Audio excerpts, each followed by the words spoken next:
Hello दोस्तों, technical course करने के लिए आपका इस चैनल पर स्वागत है। आज हम A to Z सेक्टर पर चर्चा करेंगे क्योंकि कल का मार्केट का ये पता चल जाएगा जब हम सभी सेक्टर पर एनालिसिस करेंगे तो कल का मार्केट कैसा रहने वाला है। एवरी सेक्टर पर अगर हम इस एनालिसिस कर लेते हैं तो हमें ये पता चल जाता है कि मार्केट किस तरफ जाने वाला है, कौन सा सेक्टर मार्केट को सपोर्ट करेगा, कौन से मार्केट के सेक्टर के अंदर अच्छी मूवमेंट देखने को मिलती है। और अगर उस सेक्टर के अंदर अच्छी मूवमेंट देखने को मिलती है तो हमें जो है शेयर देखने में बड़ी आसानी हो जाती है। तो उसके लिए हमें ना A to Z सेक्टर पर एनालिसिस करना बहुत ज़रूरी है। सेक्टर से ही हमें आसानी से पता चल जाएगा इस सेक्टर के अंदर तेज़ी है और इस सेक्टर के अंदर तेज़ी के साथ हम अच्छा प्रॉफिट भी अर्न कर सकते हैं। उस सेक्टर के अंदर जो शेयर आते हैं उनके अंदर एनालिसिस करके, और आसानी हो जाती है हमारे लिए कि इस मार्केट के अंदर हमें कैसे एनालिसिस करना है, मार्केट को कैसे समझना है। सब कुछ मैं आपको बताता हूँ, डेली बताता हूँ। चैनल को सब्सक्राइब कर लो, बेल आइकन को दबा लो ताकि मैं आपको और अच्छी तरह से समझा पाऊँ, एक अच्छा लेवल आपको समझा पाऊँ। क्योंकि मार्केट को ना समझना होगा तभी हम अच्छा प्रॉफिट निकाल पाएंगे। तो अभी आपके सामने देखो मेटल सेक्टर का मैंने चार्ट लगाया है, ये है मेटल सेक्टर का चार्ट। अभी इसके अंदर देखो आज 1% से ज़्यादा की तेज़ी देखने को मिली है। लेकिन अगर हम देखें 19 अगस्त को इसने अपना एक हाई लगाया था 6000 के ऊपर, तो उसके बाद इसने अपना वापस से अपने रिटच किया है और अच्छे लेवल पे यानी 6000 के ऊपर क्लोजिंग दी है। ऊपर की तरफ हम देखते हैं तो मेटल सेक्टर के अंदर एक तेज़ी की संभावनाएं यहाँ पे नज़र आ रही है। नेक्स्ट सेक्टर की अगर हम बात करें, नेक्स्ट सेक्टर आ रहा है एनर्जी सेक्टर। देखो एनर्जी सेक्टर में हम देखेंगे कि आज टाटा पावर ने भी अच्छा कमाल दिखाया है। तो एनर्जी सेक्टर के अंदर देख रहे हैं तो एक तेज़ी बनी हुई है यहाँ पे भी, यानी आप इसके अंदर देख पा रहे हो कि पिछले कुछ दिन से मेटल सेक्टर के अंदर एक तेज़ी की संभावनाएं नज़र आ रही हैं। और यानी मार्केट का जो हमने देखा कि मेटल सेक्टर के अंदर भी तेज़ी है, एनर्जी सेक्टर के अंदर भी तेज़ी है। अब देखना इसे ये पता चल जाता है कि कौन से सेक्टर में हमें मोमेंट और कौन से सेक्टर के हिसाब से हमने ट्रेड लेना है। एनर्जी सेक्टर भी अच्छा पोजीशन पे नज़र आ रहा है, यहाँ से एनर्जी सेक्टर में भी अच्छी मूवमेंट हमें देखने को मिल सकती है, एनर्जी सेक्टर के जितने भी शेयर हैं। उसके बाद आता है हमारा oil and gas. Oil and gas के अंदर ना साइड में मूवमेंट नज़र आ रही है। देखो अभी ये यहाँ पे देखोगे ना आप, साइड में मूवमेंट नज़र आ रही है यहाँ पे, up down up down up down up down. तो इसमें अगर ऑप्शन वगैरह में देखोगे तो प्रीमियम बिल्कुल रिस्क हो जाएगा। तो ऑयल एंड गैस सेक्टर में थोड़ा प्रॉब्लम है अभी, क्योंकि साइड वे चल रहा है यहाँ पे भी, इसको अच्छा खासा वो मिल नहीं रहा, सपोर्ट नहीं मिल रहा मार्केट का। तो इस कैरेक्टर के अंदर ना बिल्कुल साइड में मूवमेंट है अभी आज, लेकिन इसने क्लोजिंग तो ठीक दी है, लेकिन इसके अंदर क्या है अभी साइड वे ट्रेंड है। आगे की अगर हम बात करें, आगे जो शेयर सेक्टर आ रहा है इंफ्रा सेक्टर, इंफ्रा सेक्टर के अंदर देखो ये भी यहाँ पे एक अच्छी पोजीशन नज़र आ रही है। इस लेवल से एक इसने अच्छा खासा आज ब्रेकआउट के साथ मतलब क्लोजिंग दी है, यहाँ पे 1% की तेज़ी देखने को मिली है। और ऊपर की स्तर पर इसके अंदर मूवमेंट देखने को मिल सकती है 150-200 पॉइंट की, यानी इंफ्रा सेक्टर के अंदर भी एक अच्छी तेज़ी हमें देखने को मिल सकती है। आपको बिल्कुल एवरी सेक्टर पर डिस्कस कर रहा हूँ आपके साथ। और इंफ्रा सेक्टर के अंदर मुझे जो नज़र आया इसके अंदर ये भी एक अच्छा खासा ब्रेकआउट दिया है इसने, और यहाँ पे एक तेज़ी की संभावना यहाँ पे बन गई है। तो इंफ्रा सेक्टर के अंदर जो भी शेयर आते हैं वो भी आप डिस्कस करूँगा आपके साथ। तो इंफ्रा सेक्टर के अंदर देखो इस लेवल में बड़ी तेज़ी देखने को मिल रही है, ये अच्छा खासा इसने क्लोजिंग दिया है। तो इंफ्रा सेक्टर के अंदर तेज़ी की उम्मीद नज़र आई है। तो आगे हम बात करते हैं, सेक्टर आता है कमोडिटी। ठीक है, कमोडिटी मार्केट के अंदर याद है कि कमोडिटी सेक्टर जो होता है इसके अंदर रिलायंस वगैरह जो आते हैं ना वो आता है। तो इसके अंदर ये देखो बिल्कुल एक, यानी कल इसके अंदर अगर हम देखिए कल की क्लोजिंग डिपेंड करेगी दोस्तों, इसके अंदर जो कल की जो क्लोजिंग होगी ना वो डिपेंड करेगी, और उसके बिहाफ पे इस सेक्टर के अंदर तेज़ी की संभावनाएं नज़र आएंगी। ये अभी अपने एक रेजिडेंस लेवल पे आ चुका है, तो यहाँ पे इसका बिल्कुल इसने क्लोजिंग तो इसके नियर दी है। अब देखना ये है कि कल की ओपनिंग क्या डिपेंड करती है। रिलायंस वगैरह स्टॉक के लिए ना बहुत अच्छा है, कम्युनिटी सेक्टर के अगर एनालिसिस करेंगे तो रिलायंस वगैरह शेयर के लिए ना बहुत अच्छा है कि हम इसके अंदर जैसे ही पोजीशन बनाएंगे तो इसके साथ काफ़ी शेयर है जो चलने लग जाते हैं जैसे। तो अभी आगे एनालिसिस करते हैं, नेक्स्ट सेक्टर आएगा हमारा, यहाँ पे अगले सेक्टर की बात करते हैं। ये आ गया मिड कैप। मिड कैप जो शेयर होते हैं ना उनके अंदर अभी देखें, इसके अंदर मिड कैप के अंदर, मिड कैप के अंदर इसने कोई खास मूवमेंट नहीं नज़र नहीं आ रही है, मतलब वॉल्यूम नहीं है यहाँ पे इतना खास, इतना वॉल्यूम नज़र भी नहीं आ रहा है। तो यहाँ पे एक सस्पेंस बना रह सकता है कि मार्केट का थोड़ा साइडवे ट्रेंड भी रह सकता है, लेकिन यहाँ पे थोड़ा कतरे घंटे हैं मिड कैप शेयरों में, तो ये इसमें कुछ ज़्यादा वो मूवमेंट नज़र नहीं आ रही है। आगे चलते हैं हम, उसके बाद हेल्थ केयर में देखिए तो ये भी साइड में मूवमेंट नज़र आ रही है। तो यहाँ पे जैसे हेल्थ केयर के जो भी शेयर होते हैं ना, फोर्टिस हेल्थ केयर जो भी हॉस्पिटल वगैरह होते हैं उसमें हेल्थ केयर में आते हैं। तो यहाँ पे ये देखिए कि इसके अंदर भी है ना 50 DMA के ऊपर इसने सस्टेन तो कर रहा है, लेकिन कोई ज़्यादा वो नहीं है इसके अंदर भी। अब इस स्टॉक इस सेक्टर के अंदर भी कोई ज़्यादा मूवमेंट नज़र नहीं आ रही है हमें। आगे चलते हैं। आगे का सेक्टर हमारा PSC, मतलब इस सेक्टर के अंदर भी कोई खास मूवमेंट नहीं है, ये भी एक साइड लेवल पे है। तो ऐसे ना हमें पता चल रहा है जैसे मेटल एनर्जी सेक्टर के अंदर तेज़ी देखने को मिली, तो ऐसे ही हमें सेक्टर एनालिसिस कर लेंगे ना तो हमारे लिए आसान हो जाता है उस सेक्टर के शेयरों में पैसे लगाने के लिए, यानी प्रॉफिट कमाने के लिए। तो अभी इसके अंदर भी कोई ज़्यादा मूवमेंट नहीं है। उसके बाद आता है PSU बैंक। PSU बैंक के अंदर देखो रैली तो काफ़ी आ चुकी है यहाँ से, लेकिन ये ऊपरली सतर पर सस्टेन होना मुश्किल हो रहा है। ये अपने इस लेवल को तो क्रॉस कर गया, 3000 से ऊपर है लेकिन क्लोजिंग। लेकिन अगर देखें इसके अंदर ऊपरली सतर से और 50 DMA से भी काफ़ी ज़्यादा ऊपर जा चुका है, तो इसके अंदर गिरावट की संभावनाएं जो है ना ऊपर देखो सस्टेन नहीं किया है। तो PSU बैंक के हमने देखा कि इसके अंदर भी आपने अच्छी तेज़ी देखने को मिल चुकी है, लेकिन अभी ये हायर लेवल पे खड़ा है, इसके अंदर पोजीशन बनाना थोड़ा मुश्किल हो जाएगा यहाँ पे। तो आगे जब सेक्टर आ रहा है हम उस पे सेक्टर पे देखते हैं। अगला सेक्टर है रियल्टी सेक्टर। इस सेक्टर के अंदर आप देख सकते हैं ये भी एक अपने रेजिडेंस लेवल की तरफ जा चुका है और इसके अंदर कोई ज़्यादा भी तेज़ी देखने को मिलने वाली नहीं है। तो यहाँ पे भी हमें एक ज़्यादा मूवमेंट नहीं देखने को मिलेगी।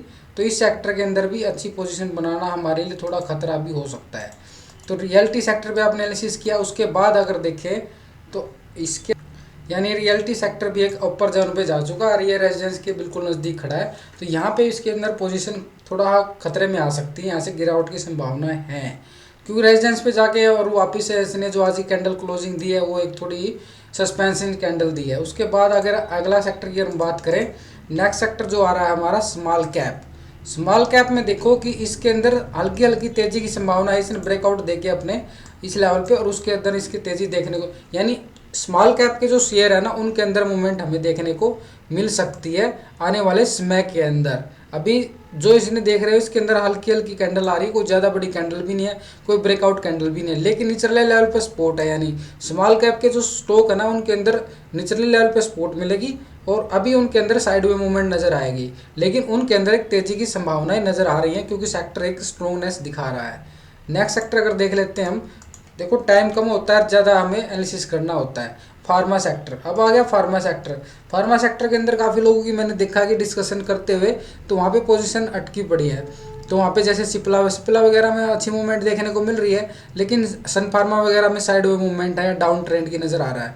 तो यहाँ पे ना बिल्कुल एक नीचे लेवल पे खड़ा है फार्मा सेक्टर और इसके अंदर अभी जो तेज़ी आएगी ना जब ये अपने 12,660 के ऊपर जाएगा ना, अभी कुछ देखना पड़ेगा एक दो दिन इसके अंदर जो क्लोजिंग होती है। अभी इसके अंदर तो ट्रेंड जो नीचे की तरफ आ रहा है, अभी ज़्यादा वो मूवमेंट नज़र नहीं आ रही है इसके अंदर भी। तो इस सेक्टर के अंदर भी कोई दम नज़र नहीं आ रहा, अभी तो हल्का ही चल रहा है। आगे चलते हैं मिड कैप 50, ये भी अपने एक रेजिडेंस लेवल पे जा चुका। देखो एवरी सेक्टर पर हम आपसे बात कर रहे हैं, या भी बिल्कुल यहाँ पे भी और यहाँ पे भी, ये भी अपने एक हायर लेवल पे खड़ा है। यहाँ पे गिरावट की संभावना है, यहाँ पे इसको थोड़ा इग्नोर करना पड़ेगा, मैं तो अभी इग्नोर करता हूँ इसको। आगे चलता हूँ मैं। आगे आ रहा है CNX 200, यानी 200 जो शेयर होते हैं इसके अंदर आते हैं, उनके अंदर भी हाँ इसके अंदर थोड़ा है लेकिन ज़्यादा वो नहीं है इसके अंदर भी, इसको भी इग्नोर करते हैं। आगे चलते हैं हम CNX 500 550 के जो 500 के शेयर होते हैं ना टॉप 500, उनके अंदर मूवमेंट हो चुकी है, लेकिन एक अपर जोन पे खड़े हैं, बार बार रिटच कर रहे हैं ऊपर हायर को। तो इसके अंदर जो कैंडल क्लोजिंग आज की कैंडल क्लोजिंग वो भी सस्पेंस कैंडल क्लोजिंग दी है, तो यहाँ पे भी थोड़ा रिस्की मामला रहता है। आगे हम बात करते हैं, आगे जो आ रहा है निफ्टी का मैंने सीज कर लिया, पूरा वीडियो बना दिया आपको। और आगे ऑटो सेक्टर के अंदर बात करते हैं। देखो ऑटो सेक्टर अभी आगे आपके सामने ऑटो सेक्टर और निचले लेवल से अगर हम देखें यहाँ से इसके अंदर एक अच्छी तेज़ी देखने को मिल रही है, लेकिन क्या है ये एक साइडवे ट्रेंड में फंस चुका है। यहाँ से अगर एक बार निकलता है यानी 13,230 के ऊपर अगर ये जाता है, यानी कल की ओपनिंग क्लोजिंग डिपेंड करेगी ऑटो सेक्टर के लिए, यानी तेज़ी की संभावना है या नहीं है। तो ऑटो सेक्टर को वॉच करना, ऑटो सेक्टर को बिल्कुल नोटिस कर लेना। ऑटो सेक्टर के अंदर भी तेज़ी की संभावनाएं डिपेंड कर रही हैं। आगे हम चलते हैं, आगे जो सेक्टर आईटी सेक्टर, ये सबका मनपसंद सेक्टर है, लेकिन इसके अंदर देखोगे बिल्कुल ऊपरली सतर से गिरावट है। और इसको ना बिल्कुल इतना वो ना लिया करो डीपली, इसके अंदर मैं बताता हूँ कि इसके अंदर देखो बिल्कुल गिरावट के, बिल्कुल अभी इसके अंदर कोई ज़्यादा वो नज़र नहीं आ रहा है कि मूवमेंट देखने को मिलेगी। अभी आईटी सेक्टर की मैं बात कर रहा हूँ, आईटी सेक्टर के अंदर अभी कोई ज़्यादा तेज़ी की संभावना नज़र नहीं आ रही, लेकिन एक सपोर्ट दे रहा है नीचे। लेकिन मैं इसको फिर भी यही कहूँगा कि इससे थोड़ा अभी दूरी रहें, क्योंकि इस सेक्टर के अंदर अभी तेज़ी की संभावनाएं नज़र नहीं आ रही हैं, बिल्कुल डाउन ट्रेंड में पड़ा है। और अभी इसकी संभलने की मैं नहीं मानता कि अभी इस आईटी सेक्टर के अंदर थोड़ी तेज़ी देखने को मिलेगी कुछ से टाइम तक। ठीक है, जब आएगी तेज़ी मैं आपको डेली एनालिसिस करके बताऊंगा, कि उसमें पता भी चल जाएगा आपको। तो आगे एनालिसिस करते हैं। बैंक निफ्टी का आपको मैंने बता ही दिया, बैंक निफ्टी का वीडियो आप चेक कर लेना, वीडियो बना रखा पूरा का पूरा एक सेक्टर पर। फाइनेंस सेक्टर की बात करते हैं। फाइनेंस सेक्टर की अगर हम देखें, ये कि अपर जोन पे खड़ा है यहाँ पे, तो यहाँ पे अगर हम देखें ये अपने, हाँ बिल्कुल अपर जोन पे खड़ा है और यहाँ पे इसका रेजिस्टेंस बन रहा है। और यहाँ पे कुछ ज़्यादा फाइनेंस सेक्टर के अंदर भी कोई ज़्यादा मूवमेंट नहीं मिलने वाली है अभी, तो फाइनेंस सेक्टर से भी हमें दूर ही रहना चाहिए। अभी आपके सामने मैंने बताया मीडिया सेक्टर की बात करते, देखो मीडिया सेक्टर के अंदर है, यहाँ पे तेज़ी देखने को मिल सकती है आपको, लेकिन लेकिन क्या है यहाँ पे मीडिया सेक्टर की अगर हम बात करें इस लेवल पे, कल की ओपनिंग डिपेंड करेगी मीडिया सेक्टर के लिए, बिल्कुल अच्छी मूवमेंट देखने को मिल सकती है इसमें एक अच्छी, क्योंकि इसने जो आज ओपनिंग तो अच्छी थी, क्लोजिंग भी ठीक ठाक दे रखी है, लेकिन नीचे के लेवल पे देखें तो सपोर्ट भी अच्छी आ रही है। अभी कल की ओपनिंग देखेंगे भाई मीडिया सेक्टर के ऊपर कौन सी लेवल पे ओपन होता है मीडिया सेक्टर, उसके बाद हम इसके अंदर जो शेयर होंगे ना कल मैं आपको डाल दूंगा। ठीक है, आगे एनालिसिस करते हैं, इसके अंदर मैं नोटिस कर लेता हूँ मीडिया सेक्टर को भी।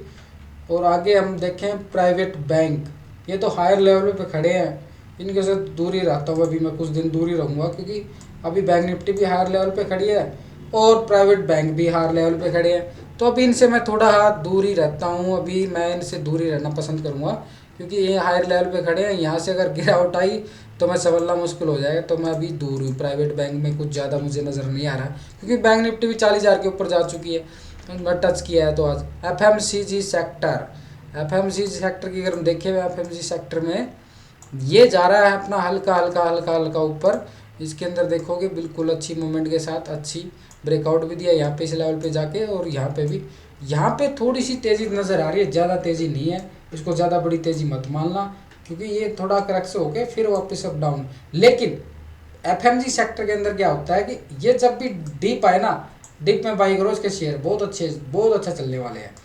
आगे हम बात करते हैं मेटल सेक्टर की, आपसे मैंने बात हो चुकी है। देखो मैंने आपको 3-4 सेक्टर बताए हैं जिनके अंदर तेज़ी की संभावनाएं हैं। अगर आपको वीडियो अच्छे लगे तो लाइक शेयर जरूर करना, कमेंट जरूर करना। आपको डेली मैं बताता हूँ, एवरी सेक्टर पे मैं डेली आपको बता करूँगा, एक वीडियो जरूर आएगा आपको लिए कि एवरी सेक्टर पर हम डिस्कस करेंगे डेली, ताकि अपना कल के लिए जो व्यू है स्ट्रॉन्ग हो जाए।